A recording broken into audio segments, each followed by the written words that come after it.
Doctor ইউনূসকে দেওয়া প্রতিশ্রুতি পূরণ না হলে বিএনপির পতন শুরু হবে বলে মন্তব্য করেছেন রাজনৈতিক বিশ্লেষক, কলামিস্ট ও সাবেক সংসদ সদস্য গোলাম মাওলা রনি। সম্প্রতি তার নিজের ইউটিউব চ্যানেলে গোলাম মাওলা রনি এসব কথা বলেন।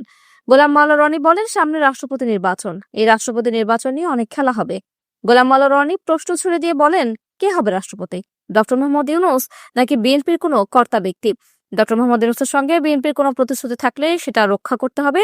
যদি বিএনপি সেটা না করে তাহলে দলটির এখান থেকে পতন শুরু হবে। তিনি আরো বলেন, বিএনপি যদি একটা ভাব দেখানোর জন্য ডক্টর মোহাম্মদ ইউনূসকে রাষ্ট্রপতি করে, এটা তাদের জন্য একটা ভয়ঙ্কর খেলা হবে। গোলাম মাওলা রনি বলেন, বিএনপির সঙ্গে যদি ডক্টর ইউনূসকে রাষ্ট্রপতি বানানোর অঙ্গীকার থাকে আর রাষ্ট্রপতি সেই ক্ষমতা ইউনূসের হাতে থাকে, শেষ দিন পর্যন্ত তারেক রহমান বিপত্তির মধ্যে থাকবেন।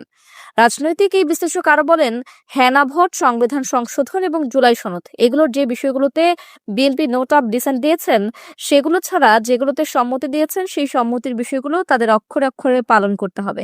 এটা যদি না করে তাহলে রাজপথ উত্তপ্ত হবে এবং আওয়ামী লীগ সহ লাখ লাখ মানুষ রাস্তায় নেমে আসবে।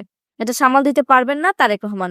ফলে তাদের কমিটমেন্ট রক্ষা করতে হবে। বিএনপি যদি অতীতে শেখ হাসিনার মতো তাড়াহুড়ো করে আদালতের রায় নিয়ে এই জুলাই সনদের সবকিছু তারা বাদ দিয়ে দেন, তাহলে বিশ্বাস করেন মুহূর্তের মধ্যে বারোদের মতো রাজপথ উত্তপ্ত হয়ে পড়বে।